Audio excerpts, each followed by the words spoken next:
Bueno, buenos días, iglesia.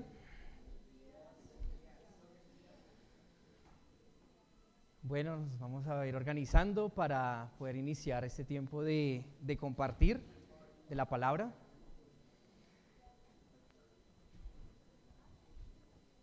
Como decía el anuncio anterior, les recordamos apagar los celulares para que estemos full concentrados. A veces el sonidito nos interrumpe, ¿sí? Y apagarlos o ponerlos en vibración, como deseen.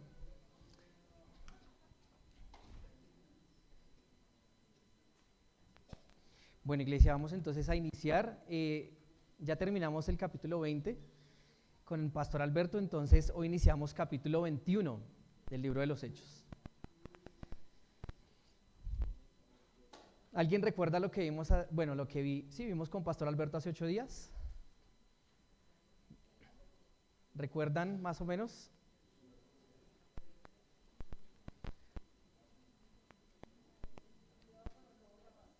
Sí, hablaba de los lobos rapaces, hablaba de la importancia de los ancianos en la congregación, ¿cierto? De Pablo como un siervo, veíamos varias características. Humildad, muy bien. Prueba de fe, muy bien. Enseñanza, muy bien. Excelente, iglesia. Antes de orar y de leer el pasaje, yo como acostumbro traer mi mapita. Algunos me han sugerido un mapa más grande, más claro. Me comprometo para la próxima enseñanza a traer un mapa más grande que se vea mejor, para que todo nos quede más claro. Pero allí nos vamos a recordar un poquitico. Conmigo quedamos en el capítulo 18, ¿sí? Y habíamos quedado en Éfeso. ¿Recuerdan de este hombre llamado Apolos? Y de Aquila y Priscila. Bueno, básicamente Pablo, este es el tercer viaje misionero de Pablo y sale desde Antioquía, como suele salir. Voy a utilizar el puntero aquí. Sale desde Antioquía y él visita, gracias amigo, visita varias regiones aquí de lo que es Galacia y Frigia y luego llega a Éfeso, ¿sí? Y en Éfeso es donde dura más tiempo enseñando, alrededor de 3 años. Luego de Éfeso, la palabra nos dice que ellos fueron Pablo envió a Timoteo y a Erasto a Macedonia y mientras tanto Pablo estuvo en Éfeso. Luego Pablo decide visitar toda esta zona, Macedonia, toda esta zona de Berea, baja a Corinto, baja a lo que es Grecia, y la idea de Pablo era la siguiente: partir de acá, dice la palabra que él quería ir a Jerusalén, ¿recuerdan? Él quería ir a Jerusalén, entonces la idea de Pablo era coger de aquí y ir directamente hasta aquí a Jerusalén, pero resulta que los judíos le tendían una trampa y lo querían atrapar. Entonces Pablo no puede ir directamente, sino que se tiene que devolver por Berea, por Macedonia y nuevamente llegar aquí a Éfeso. Y aquí en Éfeso es donde quedamos el domingo pasado. Pablo en Mileto. Y llama a los ancianos de Éfeso y es donde tiene las palabras que vimos en el capítulo 20. Y luego a partir de aquí es donde empieza el capítulo 21. ¿Vale? Entonces ya teniendo un poco en el mapa organizado más o menos dónde iba Pablo, en dónde estaba allí en Mileto. Y el capítulo 21 lo vamos a leer hasta el versículo 15, que es lo que vamos a ver hasta el día de hoy, si el Señor lo permite. Entonces, como siempre acostumbro a hacer, nos vamos a poner en pie y lo vamos a leer al unísono. Hechos capítulo 21 del 1 al 15.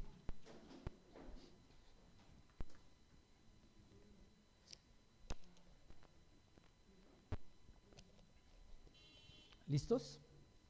Bueno, Hechos capítulo 21, versículo 1 dice: después de separarnos de ellos, vamos todos al unísono, después de separarnos de ellos, zarpamos y fuimos con rumbo directo a Cos, y al día siguiente a Rodas, y de allí a Pátara. Y hallando un barco que pasaba a Fenicia, nos embarcamos y zarpamos. Al avistar Chipre, dejándola a mano izquierda, navegamos a Siria y arribamos a Tiro, porque el barco había de descargar allí. Y hallados los discípulos, nos quedamos allí 7 días, y ellos decían a Pablo por el Espíritu que no subiese a Jerusalén.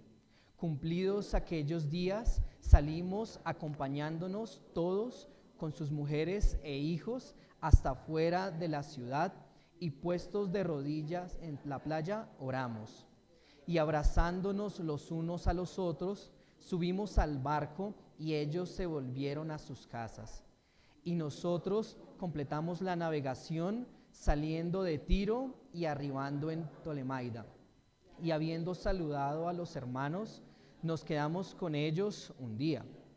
Al otro día, saliendo Pablo y los que con él estábamos, fuimos a Cesarea, y entrando en casa de Felipe, el evangelista, que era uno de los 7, posamos con él. Este tenía 4 hijas doncellas que profetizaban, y permaneciendo nosotros allí algunos días, descendió de Judá un profeta llamado Agabo, quien viniendo a vernos, tomó el cinto de Pablo y atándose los pies y las manos, dijo: esto dice el Espíritu Santo, así atarán los judíos en Jerusalén al varón de quien es este cinto, y le entregarán en manos de los gentiles. Al oír esto, le rogamos nosotros y los de aquel lugar que no subiese a Jerusalén. Entonces Pablo respondió: ¿qué hacéis llorando y quebrantándome el corazón? Porque yo estoy dispuesto no solo a ser atado, mas aún a morir en Jerusalén por el nombre del Señor Jesús. Y como no le pudimos persuadir, desistimos diciendo: hágase la voluntad del Señor. Después de estos días, hechos ya los preparativos, subimos a Jerusalén. Pueden tomar asiento, iglesia. El capítulo 21 tiene 3 divisiones. Hoy vamos a ver la primera. Tiene 3 divisiones. Del 1 al 15, a Pablo le profetizan sufrimiento y prisiones en Jerusalén. Segunda división, versículos 16 al 26, Pablo viaja a Jerusalén. Tercera división, versículos 27 al 40, Pablo es arrestado en Jerusalén. Si Dios lo permite, hoy vamos a ver la primera parte, que es a Pablo le profetizan sufrimiento, ¿sí? ¿A quién le gustaría que le profetizaran sufrimiento hoy? ¿No? Bueno, a Pablo le profetizaron un sufrimiento. Y este corto mensaje lo titulo Hágase la voluntad del Señor, ¿sí? Y no me lo inventé yo, lo tomé de la última parte del versículo 14, que es Hágase la voluntad del Señor. Y eso es lo que veremos el día de hoy. Ahora, como la palabra de Dios es tan rica, yo leía esto y me provocaba no sé cuántos domingos, unos 10 domingos, muchas cosas para aprender. Hay un subtema que es 4 marcas de una iglesia con amor genuino. 4 marcas de una iglesia con amor genuino, y eso lo vamos a ver en los primeros 6 versículos, pero el tema general es el sufrimiento de Pablo, ¿vale? Le profetizan a Pablo sufrimiento en Jerusalén, como para que tengamos una idea. Y vamos a orar, iglesia, antes de empezar a estudiar, pidiendo la dirección de Dios en esta mañana. Querido Dios, gracias te damos, Dios, en esta mañana, Dios, por este día que tú has creado, Señor. Señor, este día, Señor, el aire que respiramos, Señor, es porque tú lo permites, Señor. Si nos levantamos con salud, Señor, si tuvimos algo que comer, dónde descansar y qué vestir, Señor, es porque tú eres bueno, Señor. Tu palabra dice que el sol sale sobre justos y sobre injustos, y por eso te damos muchas gracias en esta mañana, Padre. Y ahora ayuda, Señor, a nuestro corazón, Señor, y a nuestra mente, Señor, a estar concentrados en tu palabra, Dios. Tu palabra nos pide que la busquemos como un tesoro, como lo más preciado, y que esta mañana sea un tiempo, Señor, de deleite, de mirar qué nos quieres decir hoy, Señor, y con qué nos iremos hoy, Señor, para seguir nuestra vida, Dios, que no es fácil, pero contigo, Señor, se alivian las cargas, Padre. Pongo en tus manos, Señor, la iglesia, Señor, los corazones de cada persona que han venido en esta mañana, Señor, que tú les has traído, para que les prepares su corazón, Señor, y puedan recibir tu palabra. Y también te pido por mí, Señor, que soy solo un siervo, Señor, vaso de barro, pero, Señor, con la disposición de enseñar tu palabra, Dios, de lo que me has hablado a mí también, Padre. Te bendecimos, Señor, y te alabamos y te agradecemos por este tiempo en Cristo Jesús. Amén. Bien, versículo 1, iglesia. Entonces, ¿en dónde estamos ubicados? ¿En qué lugar? No, yo sé que en Bogotá, pero si estamos en el sermón, ¿en qué lugar? ¿Dónde? Ok, muy bien. En Milets. Versículo 1 nos dice algo. Después de separarnos de ellos, ¿de quiénes?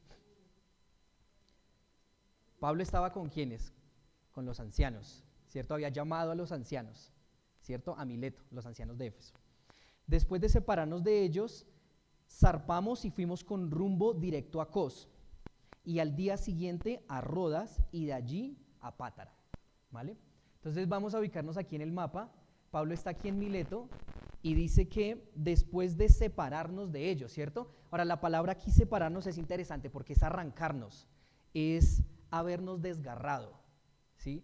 O sea, para Pablo fue difícil y también para los hermanos haber dejado a Pablo. ¿Recuerdan la última escena en la que terminaron ellos? Pablo, la gente estaba echada al cuello de Pablo, le besaban y lloraban. Así que no fue fácil esa despedida.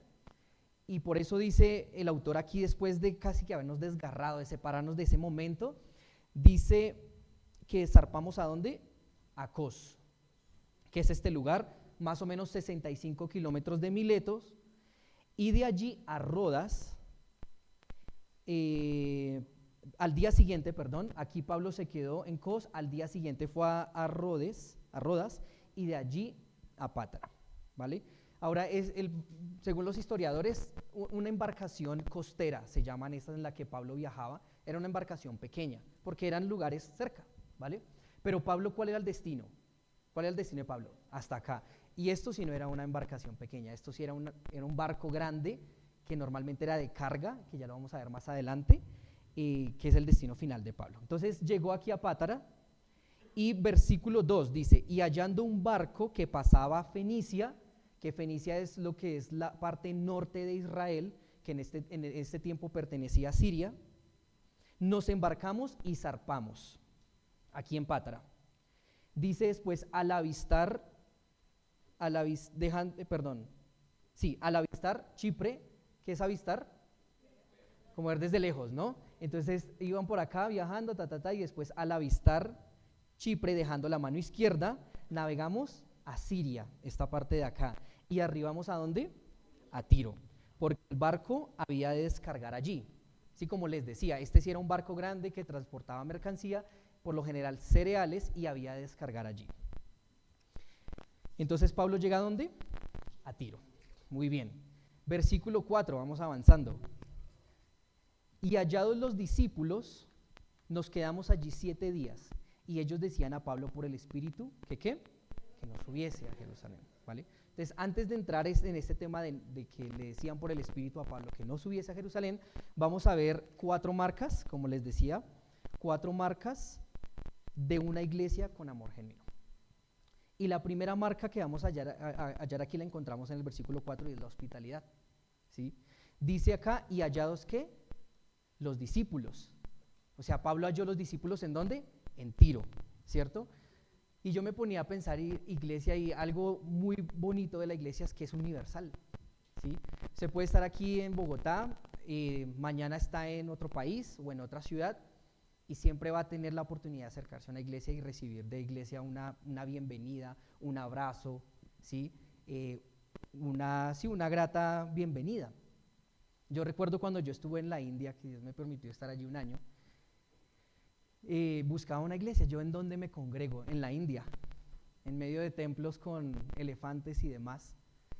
Yo me acuerdo que había un señor en el trabajo que me dijo, yo soy mormón, yo le voy a decir a dónde ir a la iglesia. Yo le conozco una iglesia, yo soy mormón, y yo apenas, mormón. Y entonces me dijo, no, pero no le voy a decir que vaya a mi iglesia, le voy a decir que vaya a otra iglesia. Y me llevó a una iglesia en la India, y fue muy especial porque era como la iglesia de La Serena, una iglesia pequeña donde se cantaban los mismos himnos pero en inglés. Entonces la verdad fue muy grato porque me recibieron muy bien. Y esto habla pues de lo universal que es la iglesia.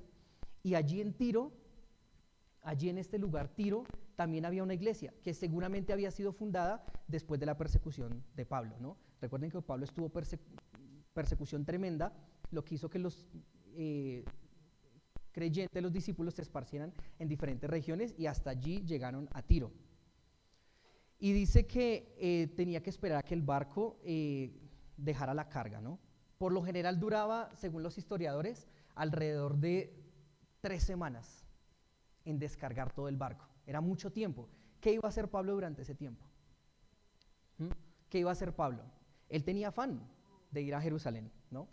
Pero nos dice la palabra que halló a los discípulos, ¿sí? Y esa es la primera marca, hospitalidad, ¿sí? Halló a esos discípulos. La hospitalidad es una marca cristiana, ¿sí? Es una práctica cristiana principal, ¿sí? Los hermanos perdónenme que es que está como el micrófono sonando raro, eso. Los hermanos por lo general tenían que viajar largas distancias a pie, ¿sí? Pasaban por sol, por lluvias, por frío, no tenían por lo general dónde quedarse, ¿sí? Por eso era importante la hospitalidad en ese momento, porque si había un hermano viajando lejos, viniendo de lejos, pues habían hermanos, había iglesia que les podían recibir. Ahora, Pablo, ¿dónde se hubiera quedado a dormir si no hubiera sido por estos hermanos de Tiro? ¿Sí? No sabemos, ¿no? En el barco, en la calle, Pablo sufrió de todo. Pero la hospitalidad fue clave en este momento de la vida de Pablo. En Tercera de Juan capítulo 5, Tercera de Juan 5 al 8, no tiene capítulos.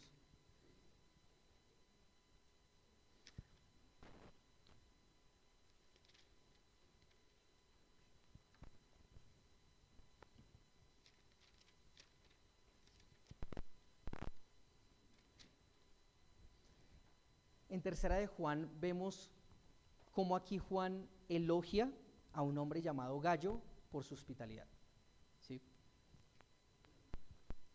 Tercera de Juan 5:8 dice así: amados, fielmente te conduces cuando fielmente te conduces cuando prestas algún servicio a los hermanos, especialmente a los desconocidos, los cuales han dado ante la iglesia testimonio de tu amor, y harás bien en encaminarlos como es digno de su servicio a Dios, para que continúen su viaje, porque ellos salieron por amor del nombre de Él, sin aceptar nada de los gentiles. Nosotros pues debemos acoger a tales personas para que cooperemos con la verdad. Ahora, ¿somos personas hospitalarias? ¿Se considera usted una persona hospitalaria que recibe a una persona en su casa, no importa la hora, quién sea, le recibe en su casa, le comparte un alimento, ¿sí? Tienen un tiempo de edificación? Primera de Pedro, ahí atrásito, 4:9.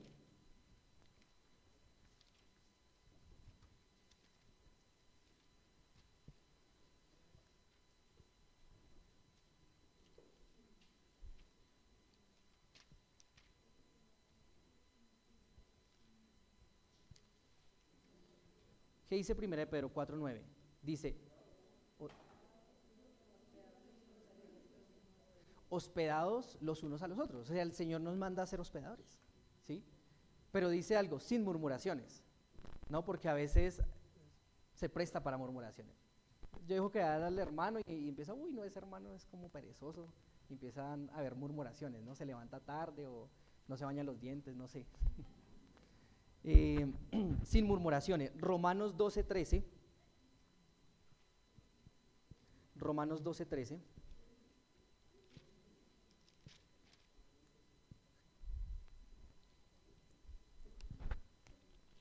¿Qué dice Romanos 12:13?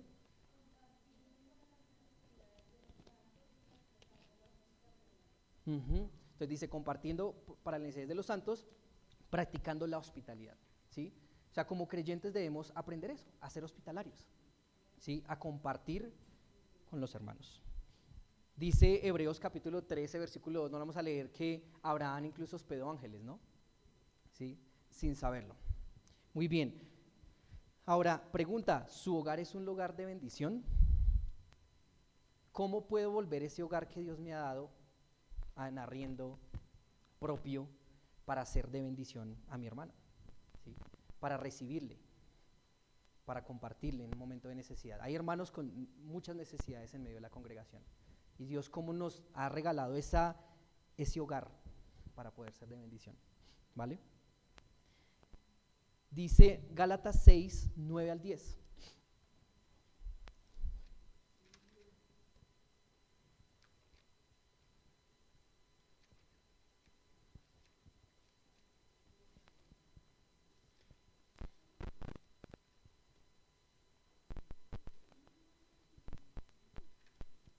Gálatas 6, 9 al 10 dice lo siguiente: no nos cansemos pues de hacer el bien, porque a su tiempo segaremos si no desmayamos. Así que según tengamos oportunidad, hagamos ¿qué? Bien a todos y mayormente a los de la familia de la fe. Este es un versículo que a mí me impacta porque aquí la palabra dice que debemos hacer el bien, no nos debemos cansar. A veces uno se cansa de hacer el bien. Ay, pero yo hago esto y le ayudo y le aconsejo y estoy para esa persona. ¿Y yo qué? Como que uno, ¿yo dónde estoy? Es la pregunta que a veces no se hace. Pero la palabra nos dice que no nos cansemos, no nos fatiguemos, porque en algún momento vamos a recoger de eso que sembramos. Y dice que hacer bien mayormente a los de la familia de la fe. ¿Quiénes son los de la familia de la fe? La iglesia. Mayormente, principalmente, ¿sí? Incluso por encima de nuestra familia de sangre, ¿sí? De nuestros mejores amigos, de nuestros compañeros de trabajo, etcétera. Primeramente, la familia de la fe, es lo que nos enseña la palabra. Muy bien. Entonces, ¿la primera marca cuál es? De una iglesia con amor genuino. Hospitalidad. Muy bien. Allí en el versículo 4, Hechos capítulo 21, volvamos. Dice, y hallados los discípulos, nos quedamos allí, ¿cuántos días? Nos quedamos allí 7 días. Y ellos decían a Pablo, por el Espíritu, que no subiese a Jerusalén. Ahora aquí, estos profetas le estaban explicando, se le estaban refiriendo a Pablo.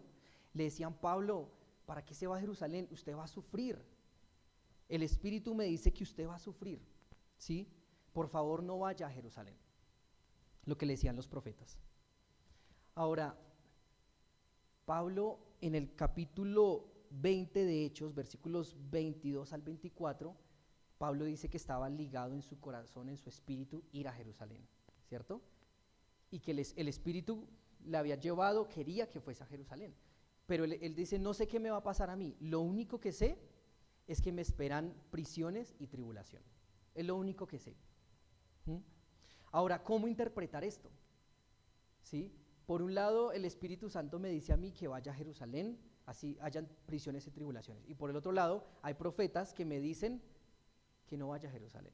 ¿Cómo interpretar eso? Más adelante lo vamos a ver. Más adelante lo vamos a ver. Vamos a continuar en el versículo 5. Versículo 5 dice, cumplidos aquellos días, ¿cuántos días? Muy bien. Salimos acompañándonos todos, con sus mujeres e hijos, hasta fuera de la ciudad, y puestos de rodillas en la playa, oramos. Entonces, pasados los 7 días, ya Pablo planeaba volver al barco para continuar su viaje, y allí vemos la segunda marca de una iglesia genuina, con amor genuino, y es el compañerismo, ¿sí? Es el compañerismo. O sea, los discípulos no solo enseñaron hospitalidad, sino también compañía en momentos buenos y en momentos malos. ¿Ustedes creen que para Pablo era fácil ir a Jerusalén, sabiendo que le esperaban tribulaciones y prisiones? Póngase usted en los zapatos de Pablo. Si usted sabe que el día de mañana le va a pasar algo malo, ¿cómo se siente usted hoy? ¿Sí? No se siente del mejor ánimo, ¿no? ¿Sí? Sabe que a uno no le van a venir buenos momentos. Pero en ese momento es donde entra el compañerismo, donde entran los hermanos, donde entran los amigos en Cristo. Para Pablo no era fácil, pero el hecho de saber que tenía esos hermanos allí en Tiro, que lo acompañaron hasta el puerto, hasta la playa, era de gran bendición y fue de bastante ánimo. Ahora, yo me pongo a pensar, ¿y tener amigos, verdaderos amigos, es fácil o difícil? Es difícil. Tener verdaderos amigos es difícil, ¿sí? Y a veces, dicen por ahí que hasta a veces uno encuentra mejores amigos fuera de la iglesia, por el mal testimonio que hay de hermanos dentro de la congregación. Pero miren lo que dijo nuestro Señor Jesucristo acerca de los amigos, porque a veces nosotros le llamamos amigos a cualquiera, ¿sí? Exacto, a cualquier persona le llamamos amigo, ¿sí?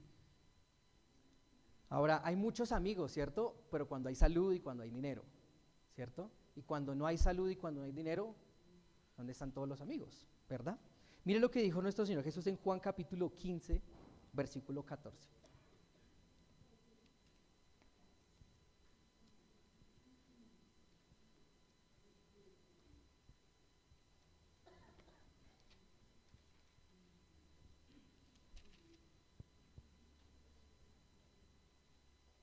Dice, Juan capítulo 15, versículo 14, pongámosle cuidado lo que dice nuestro Señor Jesús. Vosotros sois mis amigos si hacéis lo que yo os mando. ¿Sí? O sea, lo que está diciendo nuestro Señor Jesús es que hay un fundamento para la amistad. Y el fundamento para la amistad es si hacemos lo que Dios manda, lo que Cristo manda. Ese debería ser el fundamento de una amistad. ¿Sí? Para Cristo, los discípulos eran sus amigos porque obedecían o si obedecían la voluntad de Dios. De lo contrario, no eran amigos. O sea, ¿cómo podemos nosotros llamar amigos a los que no hacen la voluntad de Dios? Si no lo hizo nuestro Señor Jesús, mucho menos nosotros, ¿sí? Así que eso es una marca de una iglesia también genuina, ¿no? Con amor genuino. Tiene un compañerismo, tiene una amistad que se basa en la obediencia a la palabra de Dios. Dice Proverbios 17:17 que los amigos son mejor que los hermanos en tiempos de dificultad, ¿no? En tiempos de angustia. Así que si usted tiene un amigo, evalúelo, si obedece las palabras de Dios. Si no, no es su amigo. No es su amigo. Tercera marca, la vamos a ver en este mismo versículo, y es la intercesión. Dice allí, cumplidos aquellos días, salimos acompañados con sus mujeres e hijos de la ciudad, y puestos de rodillas en la playa, oramos. Entonces, un verdadero amigo es aquel que te acerca a Dios y que ora por ti, ¿sí? Que te acerca a Dios y que ora por ti. Y esta era una marca de que los discípulos eran auténticos amigos o compañeros de Pablo. Porque ¿a dónde los llevaron a él? A orar, ¿sí? Los llevaron a orar, los llevaron a acercarse a Dios, ¿sí? Mientras que hoy en día evaluemos qué compañías nos rodean, qué nos llevan a ser esos amigos, qué nos aconsejan esos amigos, ¿sí? Evaluemos eso. Por eso nosotros somos los que obedecemos la palabra de Dios, somos llamados hijos de Dios, ¿sí? Somos llamados amigos de Dios porque obedecemos su palabra. Miren, ¿recuerdan lo que le dijo, lo que dice Santiago acerca de Abraham? Dice que le creyó a Dios y fue llamado su amigo. Cristo es nuestro amigo si le obedecemos. Por eso cantamos nosotros muchas veces, hallé un buen amigo, ¿sí? O la canción que dice, quiero cantarle, es mi amigo Jesús, ¿sí? Si obedecemos somos amigos de Dios. Evaluemos nuestras amistades. Versículo 6 dice, abrazándonos los unos a los otros, subimos al barco y ellos se volvieron a sus casas. Y esta es la última marca que vemos en estos versículos, y es un afecto fraternal, ¿sí? Es ser afectuoso. Hay personas que no son muy afectuosas, ¿sí? Son como, pero la palabra nos muestra afecto. La palabra nos muestra afecto. El abrazo que le daban a Pablo, el beso que le daban a Pablo, ¿sí? Y muchas veces un abrazo sincero, un buen apretón de manos, es bien confortante, ¿sí? Entre hermanos. Así que todas estas 4 características, ¿cuál es la primera? Hospitalidad. Segunda, compañerismo. Tercera, intercesión. Y cuarta, el afecto fraternal. Sería un poco difícil, iglesia, pedirles a ustedes o pedirnos hacer este tipo de cosas como si fuera una regla. Usted debe hospedar, usted debe ser amigo, usted debe orar, usted debe ser afectuoso. Usted debe darle un abrazo al hermano porque tiene que hacerlo. O sea, esto es hasta hipócrita, ¿no? Un poco hipocresía, y lastimosamente a veces se ve eso en medio de la congregación, porque no es real, ¿sí? Por eso no se impone, sino es algo que nace, ¿sí? Así que la palabra no nos impone que debamos hacerlo. Miremos lo que dice Primera de Juan 4. Aquí está la fuente para hacer eso de una manera real que nos nazca. Primera de Juan 4.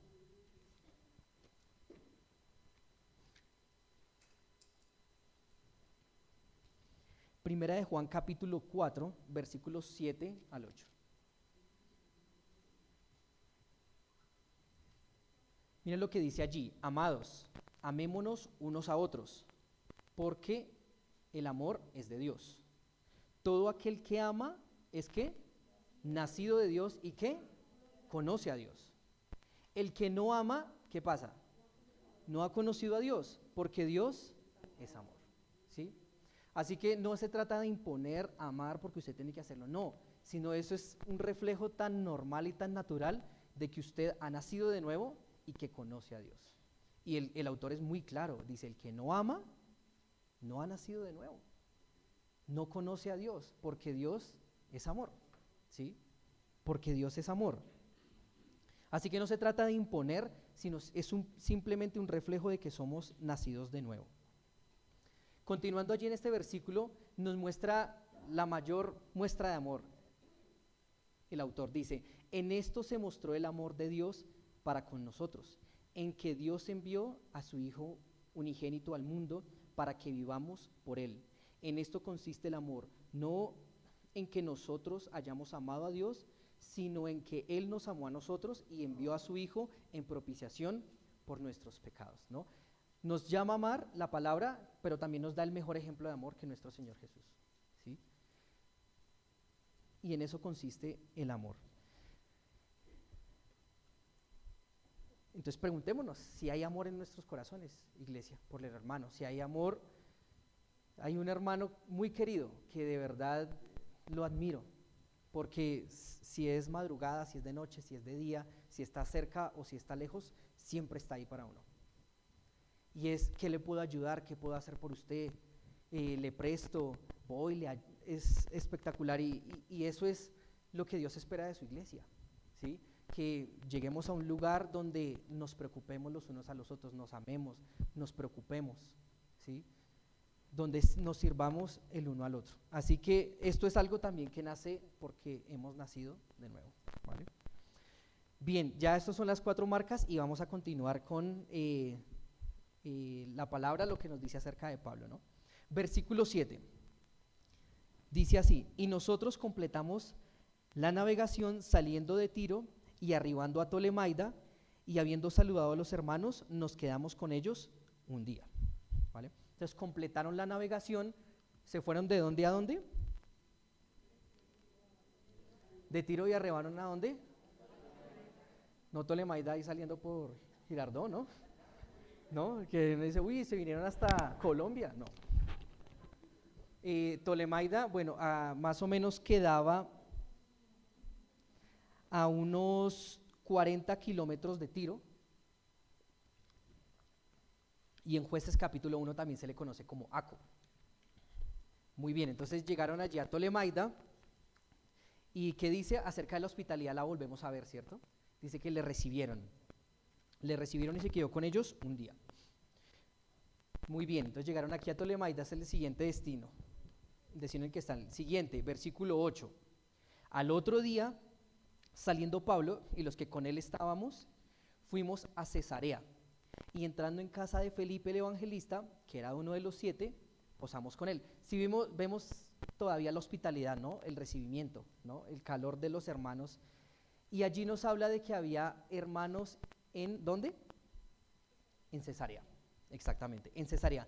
Aquí, a diferencia de los otros lugares que nos menciona, no nos mencionaba el hermano, el nombre, ¿sí? No sabíamos quién era, pero aquí sí nos menciona quién era el hermano en Cesarea. ¿Cómo se llamaba? Exactamente, Felipe el evangelista, ¿sí? Ahora, es bien halagador ese adjetivo, ¿no? Esa característica que le da ese calificativo, el evangelista, ¿sí? ¿Cuál es el calificativo que tenemos nosotros? ¿Sí? ¿Eddie el chismoso o Eddie el evangelista? ¿Sí? O sea, hay que preguntarnos qué calificativo tenemos. A veces uno dice, venga, no, aquí no hay ninguna hermana que se llame Tatiana, supongamos. Tatiana, ¿cuál Tatiana? Hay dos Tatianas. No, la grosera, una vaina así. O sea, qué feo, ¿no? ¿Cómo lo conocen a usted? ¿Cómo nos conocen? Duanel, Mónica la, Giovaniel, Diana la. Bueno, aquí le tiene un excelente calificativo y le dice el evangelista. Un calificativo muy halagador. Ahora, ¿cuál es este Felipe? Hechos capítulo 6, nos dice que era entre los 7. Hechos capítulo 6, versículos 3 al 5.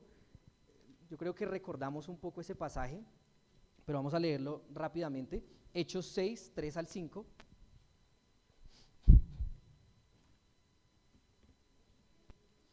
Hechos 6, 3 y 5.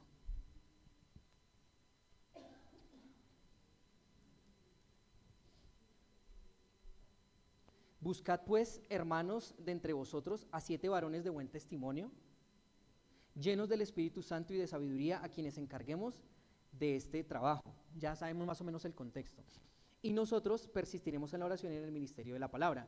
Y agradó la propuesta a toda la multitud y eligieron a Esteban 1, varón lleno de fe y del Espíritu Santo; 2, Felipe; 3, 4, 5, 6, 7, 7 personas. La palabra es exacta, ¿no? 7 habían. Y uno de ellos era Felipe, porque tenía muy buen testimonio y empezó a servir en medio de la congregación. Ahora nos dice que es el evangelista. Vayamos una hojita más adelante, capítulo 8, o 2 hojitas más adelante. Y recordamos de Felipe, no vamos a hablar de Felipe, pero simplemente para recordar, dice el versículo 5, entonces Felipe, descendiendo a la ciudad de Samaria, les predicaba a Cristo, ¿sí? Era predicador.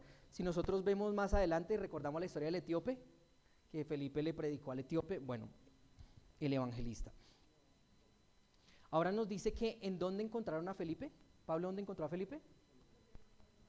¿En Tolemaida? En Cesarea, muy bien, se quedaron una parada atrás. Muy bien, miremos el versículo 40 del capítulo 8. Versículo 40 del capítulo 8 nos dice, pero Felipe se encontró en Azoto, y pasando anunciaba el evangelio en todas las ciudades hasta que llegó a Cesarea. ¿Sí? Aquí la palabra concuerda. Felipe se quedó en Cesarea y allí fue donde se encontró con Pablo y le recibió. Es curioso que Felipe llegó hasta Cesarea y hasta Samaria predicando a causa de la persecución de Pablo, ¿sí? Entonces, el que antes Felipe huía de Pablo y ahora le hospeda, ¿sí? Antes era su enemigo, ahora es su amigo, ¿sí?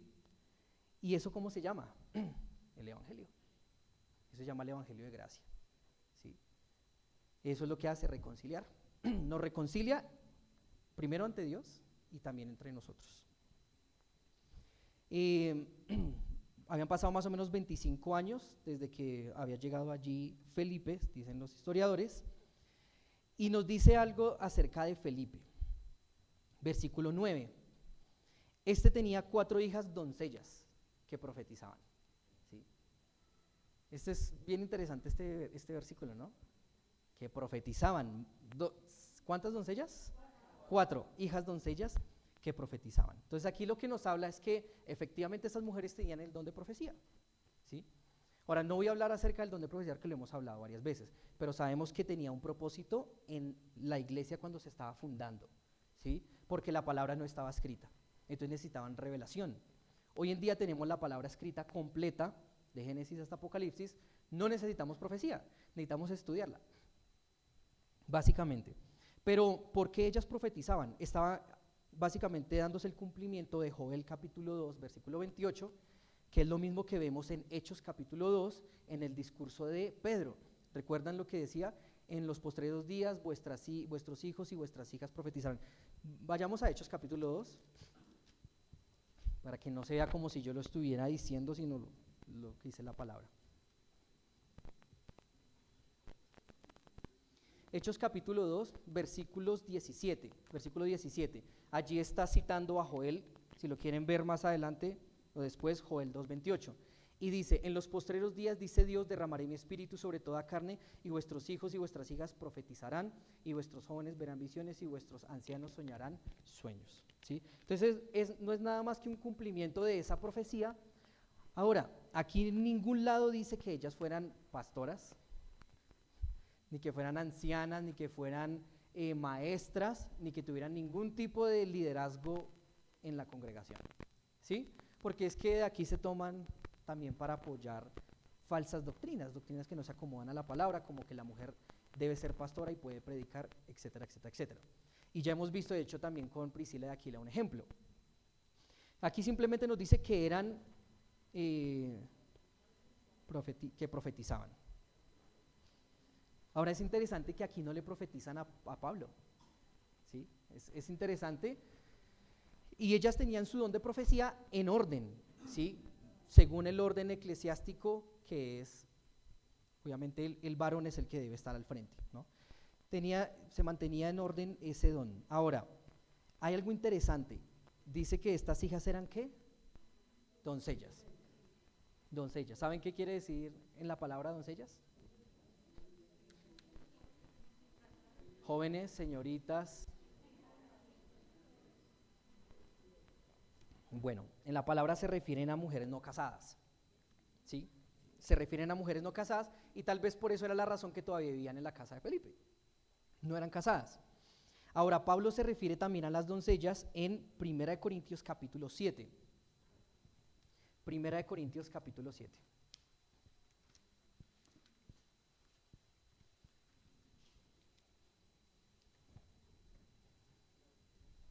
Primera de Corintios capítulo 7, versículos 33 al 34.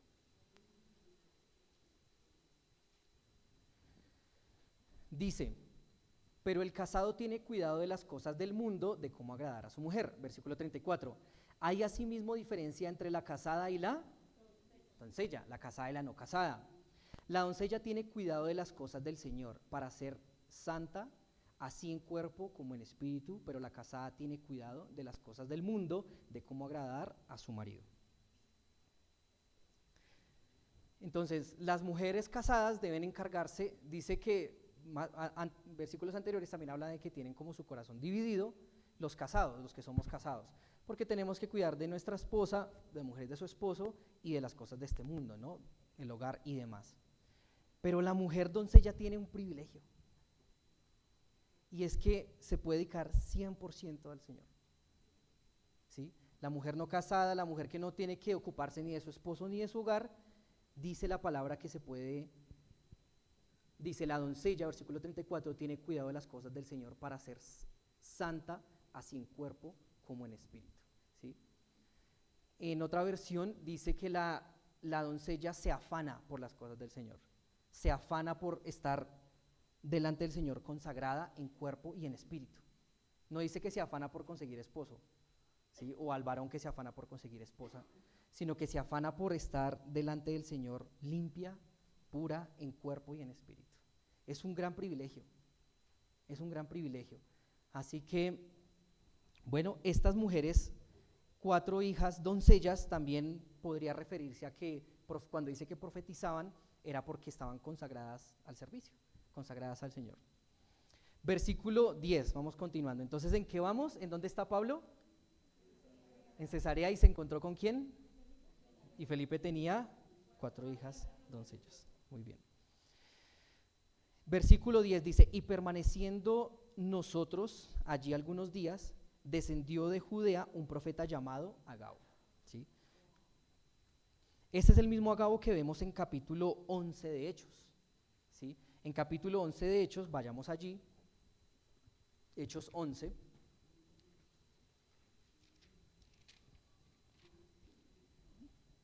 Hechos 11, 27.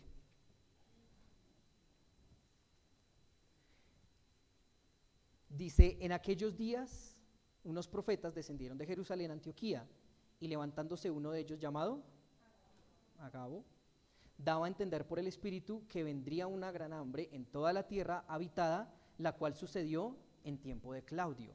O sea, él profetizó que iba a haber un hambre y efectivamente sucedió. ¿Sí? O sea, sus profecías eran verdaderas, porque había también mucho falso profeta.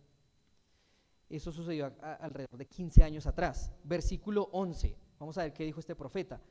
Quien viniendo a vernos tomó el cinto de Pablo y atándose los pies y las manos dijo: esto dice el Espíritu Santo, así atarán los judíos en Jerusalén al varón de quien es este cinto y le entregarán en manos de los gentiles.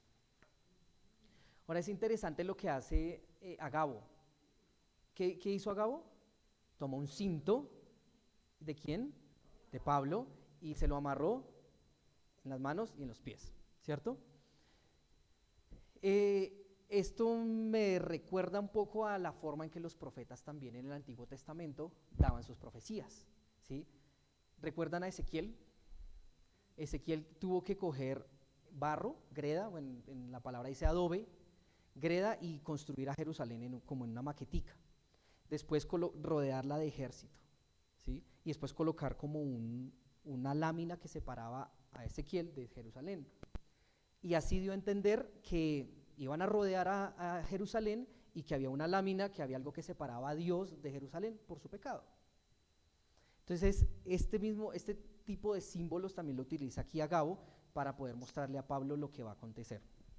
Entonces toma ese cordón, eso era como un cordón, dice un cinto, era un cordón que se colocaba en la cintura, dicen los historiadores, y le profetiza algo, le dice: Pablo, vas a ser un gran empresario con mucho poder, y no vas a saber dónde guardar la plata porque vas a tener mucha.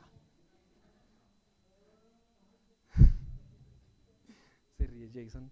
Eso me hizo acordar de cuando estuvimos, estas vacaciones que tuvimos, una señora se acercó a mí y me dijo: le tengo un mensaje del de arriba. Y yo: uy, me van a esperar tribulaciones y prisiones. Y la señora me dijo: ¿tú vives aquí en Miami, cierto? Yo le dije: no. Me dijo: pero tu trabajo envuelve mucho viajar en diferentes países. Y yo trabajo como programador. No. Ah, pero tú quieres cambiar de ciudad. Y yo: no, yo quiero quedarme aquí en Bogotá porque aquí está mi iglesia y aquí sirvo. Entonces yo: no. Me dijo: pero tú vas a tener un gran cambio. Y no le atinó a nada, no le voy a creer en su cambio. Yo dije: el único cambio ya sucedió en mi vida con Cristo, no es otro cambio. Entonces, falsos profetas, ¿sí? Falsos profetas. Y lo decía con una convicción que yo me estaba creyendo. Y Nicole me empezó a decir después: vas a tener un cambio. Mi esposa. Entonces, estos profetas, yo sí he escuchado en varias iglesias que llegan y le dicen: uy, usted va a ser rico, va a tener una gran empresa, yo veo que usted va a vivir como por allá en la alta alcurnia del país y va a tener mucha plata, pero nunca le profetizan: oiga, usted va a padecer tribulaciones y prisiones, ¿sí? Nunca profetizan lo que nuestro Señor Jesús nos profetizó, que lo leíamos en los versículos del hermano Manuel, lo leyó: en el mundo tendréis aflicción, y los que quieran vivir piadosamente, es decir, haciendo la voluntad de Dios, van a padecer, ¿qué? Persecución. Y esto también me recuerda a nuestro Señor Jesús, ¿sí? Nuestro Señor Jesús, cuando fue a ser entregado, en Mateo capítulo 20, versículo 18,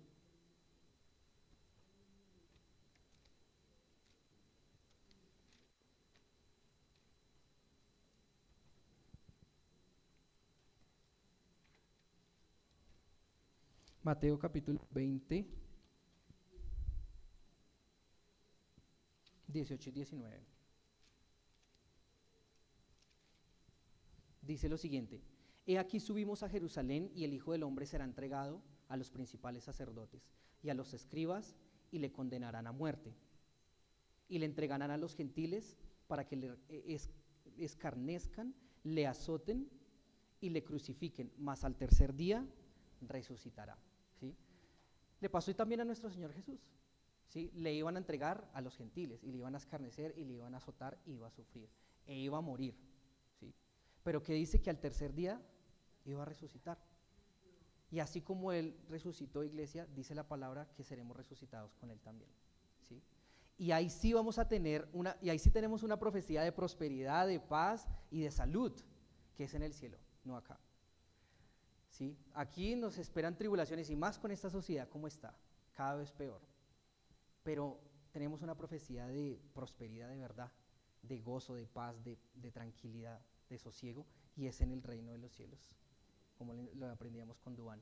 Allí sí estaremos en paz y allí sí tendremos riqueza por todo lado, porque todo es de Dios, ¿no? Y estaremos con el Señor. Así que esa es la única profecía de prosperidad que tenemos arriba que nos espera. Y lo más bonito es que el Señor Jesús dijo en capítulo 14, no os turbéis, ¿cierto? Cree en mí, cree en Dios, en la casa de mi Padre muchas moradas hay, ¿sí? Y Él dice que está preparándola, ahorita, en este momento está preparando la morada para usted y para mí. Así que es de gozo, de alegría, y espero nos veamos allá todos. Bien, versículo 12 de Hechos. Ya vamos terminando. Dice, al oír esto, le rogamos nosotros y los de aquel lugar que no subiesen a Jerusalén. Entonces ellos escucharon la profecía, ¿cierto?, de Agabo de que iba a tener prisiones y tribulación. Entonces dice, al oír esto le rogamos. ¿Quiénes? Ajá. ¿Y quién escribió Hechos? Se incluyó Lucas, porque dice le rogamos. O sea, Lucas también se había metido ahí y había dicho, no, por favor, le rogamos. Eso quiere decir, le suplicamos, le amonestamos, le exhortamos, le animamos y le alentamos a que no vaya a Jerusalén. Pero si el Señor quería a Pablo en Jerusalén, ¿sí? Entonces, ¿cómo descifrar esto? La profecía de Agabo como lo que el Espíritu Santo le dijo a Pablo fue lo mismo, y era la tribulación. ¿Cuál fue el problema? ¿Cuál fue el pecado aquí? Que tanto amor tenían los discípulos por Pablo que no querían que sufriera, pero mezclaron sus sentimientos, sus emociones con la voluntad de Dios, y ahí fue donde pecaron, ¿sí? Ahí fue donde pecaron, y eso nos puede pasar a nosotros. Sabemos cuál es la voluntad de Dios, qué es lo que quiere Dios para nuestra vida, y mezclamos lo que sentimos, lo que pensamos con lo que Dios quiere y la embarramos. Por eso la palabra dice que nosotros no vivimos por lo que sentimos, ni por lo que vemos, sino por lo que conocemos y lo que creemos de Dios. La profecía del sufrimiento era lo que Dios quería de Pablo, ¿sí? Ahí recuerdan en el llamado de Pablo, Hechos capítulo 9, le dice, yo le enseñaré cuánto le es necesario padecer por mi nombre. O sea, estaba dentro de la voluntad de Dios el sufrimiento de Pablo, ¿sí? Y Cristo le afirma en Hechos capítulo 23, si quieren, ya que estamos ahí cerquita, Hechos 23, 11.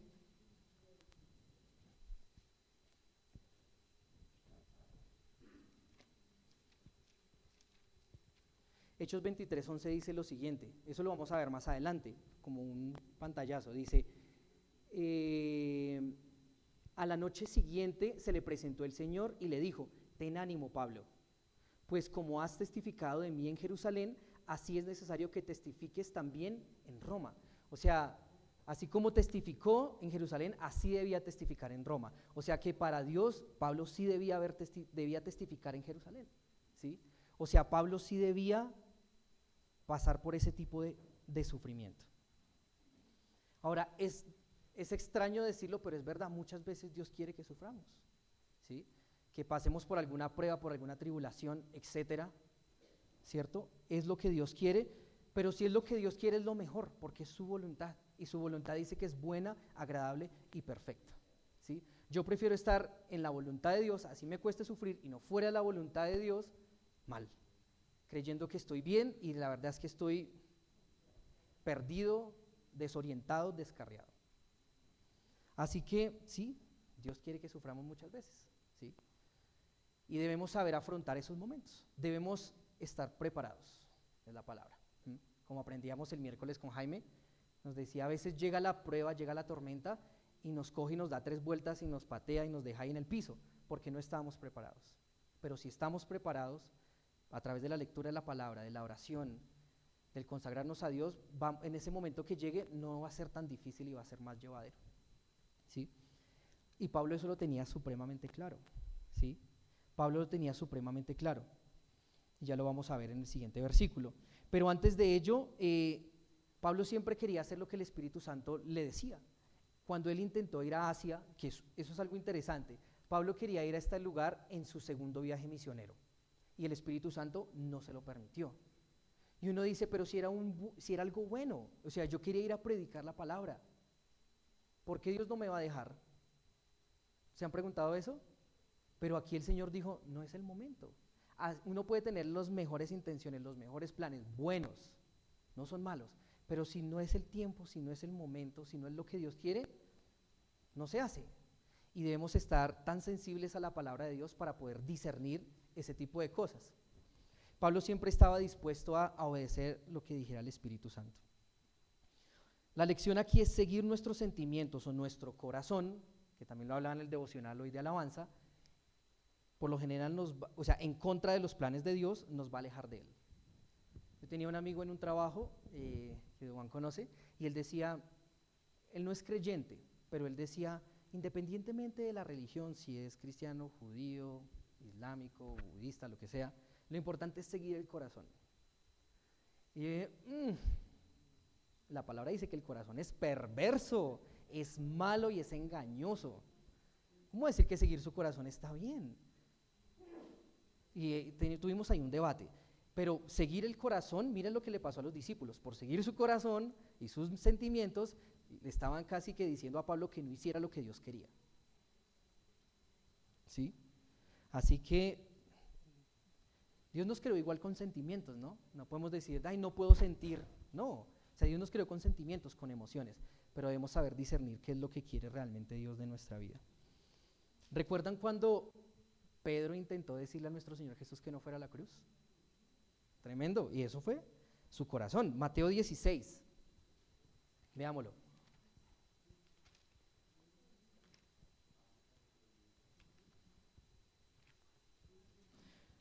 Mateo 16, 21. Pongan cuidado, dice, desde entonces comenzó Jesús a declarar a sus discípulos que le era necesario ir a Jerusalén y padecer mucho de los ancianos, también en Jerusalén, no, qué coincidencia, mucho de Jerusalén y padecer mucho de los ancianos, de los principales sacerdotes y de los escribas, y ser muerto y resucitar al tercer día. Entonces Pedro, tomándolo aparte, comenzó a reconvenirle diciendo, Señor, ten compasión de ti, en ninguna manera esto te acontezca. Parecía algo bueno, ¿no? Piadoso. 23. Pero él, volviéndose, dijo a Pedro, quítate delante de mí, Satanás. Me eres tropiezo, porque no pones la mira en las cosas de Dios, sino en las de los hombres. ¿Sí? Así que, si hubiese estado nuestro Señor Jesús en ese momento, y los discípulos le hubieran dicho, no vayas a Jerusalén, les dice, aléjate de mí, Satanás. ¿Sí? Así es y muchas veces sí, nosotros somos víctimas de nuestros sentimientos, muchas veces de nuestras emociones, de nuestro corazón, incluso con nuestra familia, ¿sí? Con nuestros hijos, pero hay algo que prima y es la voluntad de Dios. O sea, hemos visto cómo nos traiciona nuestro corazón en estos pasajes, ¿sí? La voluntad de Dios es donde queremos y donde debemos estar. Versículo 13. Entonces Pablo respondió, entonces ellos le dijeron, no vaya a Jerusalén. Vamos a ver lo que dijo Pablo. ¿Qué hacéis llorando y quebrantándome el corazón? Porque estoy dispuesto no solo a ser atado, mas aún a morir en Jerusalén por el nombre del Señor Jesús. O sea, está dispuesto a ir hasta la muerte. Cuando le dice ¿qué hacéis llorando? Es llorando a gritos, ¿sí? Es mostrar una expresión exterior como cuando uno llora muerto, dice el original. Cuando dice quebrantándome el corazón es partiéndomelo en pedacitos, triturándome el corazón, porque para Pablo también era duro, obviamente, verlos en esa escena. Había mucho amor. Pero Pablo, ¿qué responde? Yo estoy dispuesto no solo a ser atado, sino también a morir. A Pablo no le tomó por sorpresa esa profecía, porque él sabía que era ser un cristiano. Él sabía que pagar el precio de ser cristiano es alto, ¿sí? O sea, nosotros pagamos un precio alto en ser cristianos. Tal vez algunos más, otros menos, pero es un precio alto, porque es ir en contra de la sociedad, ¿sí? Siempre he dicho esto, es como el salmón que nada en contra de la corriente. O sea, hay un precio alto que pagar. Pero Pablo tenía claro que el morir en Cristo, para mí el vivir es Cristo, perdón, y el morir es ganancia, ¿sí? Porque estos 70, 80 años que vivamos aquí, si el Señor lo permite, se pasan así y nos espera una eternidad. Así que no temamos a seguir en lo que estamos el día de hoy, iglesia, ¿sí? A seguir siguiéndole al Señor. Es muy hermoso. Y a Pablo no le tomó por sorpresa, estaba dispuesto a cumplir el plan de Dios en su vida. Ahora es interesante aquí que él dice, estoy dispuesto a morir en Jerusalén por el nombre del Señor Jesús, el nombre. ¿Recuerden cuando los judíos le decían, no prediquen en ese nombre, siendo todos despectivos? Bueno, él dice aquí, yo estoy dispuesto a morir por ese nombre, ¿sí? Porque en ese nombre se bautizaba, en ese nombre hubo milagros, en ese nombre hubo señales, en ese nombre se predicaba la palabra. Para Pablo, ese nombre era su todo. Por eso él no temía la muerte. Y la pregunta es también para nosotros, ¿qué es ese nombre de Jesús? ¿Sí? ¿Qué es el nombre de Jesús para ti en esta mañana? Versículo 14. Y como no le pudimos persuadir, bien Pablo, no le pudieron persuadir, desistimos diciendo, hágase la voluntad del Señor, ¿sí? Lucas capítulo 22.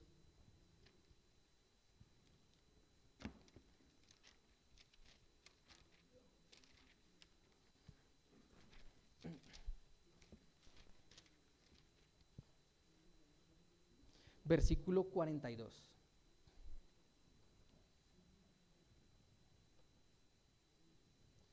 Dice, hablando de nuestro Señor Jesucristo en Getsemaní, cuando llegó a aquel lugar, les dijo, ora para que no entren en tentación, es el versículo 40, versículo 41, y él se apartó de ellos a distancia como de un tiro de piedra y puesto de rodillas oró, versículo 42, diciendo, Padre, si quieres pasa de mí esta copa, pero no se haga mi voluntad, sino la tuya. ¿Sí? Que se haga la voluntad de Dios fue lo que le dijeron los discípulos. Entendieron que ese era el plan de Dios, que era lo mejor, que era lo que Dios quería, porque Pablo continuaba en su decisión de ir, entonces dijeron que se haga la voluntad de Dios, ¿sí? Y yo creo que esto es como una palabra que nosotros decimos muy frecuente, ¿no? Que se haga la voluntad de Dios. Bueno, que se haga verdaderamente la voluntad de Dios en nuestra vida, pero sabemos que hacer la voluntad de Dios es muchas veces ir en contra de lo que sentimos, de lo que nuestro corazón nos dice, por creer la palabra de Dios, ¿sí? Y esto fue lo que hizo nuestro Señor Jesús. Si quieres que pase de mí esta copa, la copa de la ira, pero que no se haga lo que yo quiero, sino lo que tú. Y si Cristo no hubiese muerto en la cruz, ¿qué hubiese pasado? Si se hubiese dejado llevar por ese sentimiento de no quiero ir a la cruz. Entonces es clave este tema. Versículo 15 dice, después de esos días, hechos ya los preparativos, subimos a Jerusalén. O sea, efectivamente Pablo va a Jerusalén y se van a Jerusalén. Y en los siguientes domingos vamos a ver qué acontece, ¿vale? Fue un camino más o menos de 2 o 3 días desde Cesarea, estamos acá, desde Cesarea hasta Jerusalén, más o menos 2 o 3 días a pie. Para terminar, iglesia, varias preguntas, 3 preguntas básicamente. La primera, ¿cuál es la voluntad de Dios en su vida? ¿Sí? Pablo, ¿cómo supo cuál era la voluntad de Dios para su vida? Escuchaba al Espíritu. Dijo, el Espíritu me dijo que no fuera a Asia, el Espíritu me dijo que me esperaban tribulaciones. O sea, era sensible a la voz del Espíritu Santo. Y para ser nosotros sensibles a la voz del Espíritu Santo, ¿qué hay que hacer? Leer su palabra. Primero arrepentirnos de nuestros pecados, de nuestro corazón malo y duro. Leer su palabra, escucharlo y pedirle en oración guía. ¿Cuál es la voluntad de Dios para su vida? Y no me vaya a decir que la voluntad de Dios para su vida es tener casa, carro y ser un gran profesional, porque para Dios eso no es nada, porque todo se queda acá, todo es efímero, temporal. Segunda pregunta, si ya conoce la voluntad de Dios, ¿está dispuesto a cumplirla? Nuestras emociones van a jugar ahí un papel, nuestro corazón engañoso va a jugar un papel ahí. ¿Estamos dispuestos a cumplir esa voluntad de Dios? Tercera pregunta y última, ¿qué está dispuesto a dejar con el fin de cumplir esa voluntad de Dios? ¿Sí? ¿Qué estamos dispuestos a dejar? Pablo estuvo dispuesto a dar su vida. Cristo dio su vida, ¿sí? Por cumplir la voluntad del Padre. Y dice que con el gozo puesto delante fue a la cruz y murió como el peor de los delincuentes sin haber cometido un solo pecado, porque obedeció al Padre. Porque si Cristo no hubiese muerto y no hubiese obedecido al Padre, hoy en día nosotros no tendríamos perdón de pecados, reconciliación con Dios, limpieza, justificación y promesas grandes y maravillosas en el cielo. Así que, ¿qué estamos dispuestos a dejar? Así que les animo en esta mañana, iglesia, a que busquemos a Dios de todo corazón, ¿sí? Primero, a que nos humillemos delante de Él, a que reconozcamos nuestra condición de pecadores, de malos, de desagradecidos, de blasfemos delante de ese Dios santo, y que nos postremos delante de Él en perdón, pidiéndole perdón que ya no lo dio en su Hijo Jesús. Él vino a la tierra, murió, fue sepultado y al tercer día resucitó con el propósito de darnos ese perdón y esa reconciliación. Así que eso es lo primero, reconocer al Dios de los cielos y a su Hijo Jesús. Segundo, no importa dónde estemos hoy, si la embarramos, si tomamos malas decisiones, si no estamos haciendo las cosas bien, Dios, dice la palabra, el que viene a mí, yo no le echo fuera, ¿sí? Y quiero citar un versículo en 2 de Crónicas, se los voy a leer.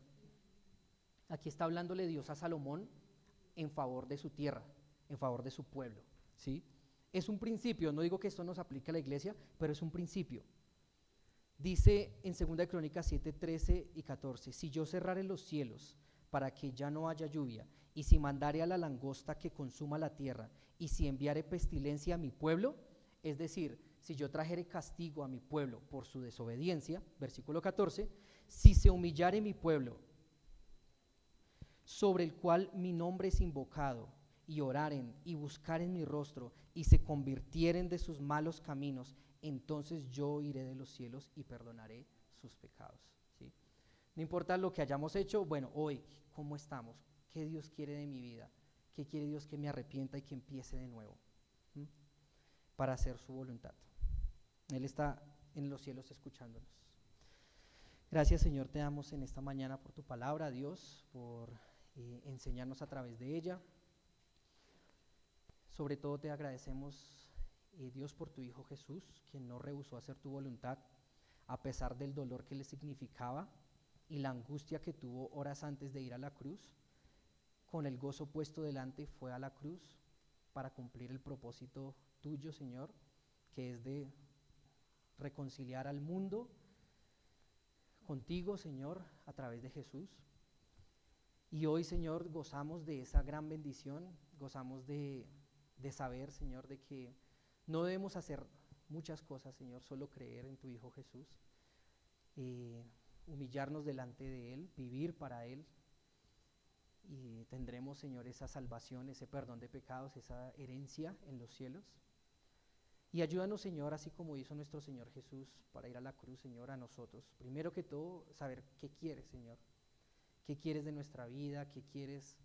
¿Para qué me diste, Señor, estos talentos? ¿Para qué me diste, Señor, este lugar donde vivo? ¿Para qué me diste, Señor, los recursos que tengo, Señor? Y que pueda discernir, Señor, a través de tu Espíritu, Señor, la voluntad tuya, Señor, en mi vida. Porque sé que no es tener riquezas, porque no son nada delante tuyo.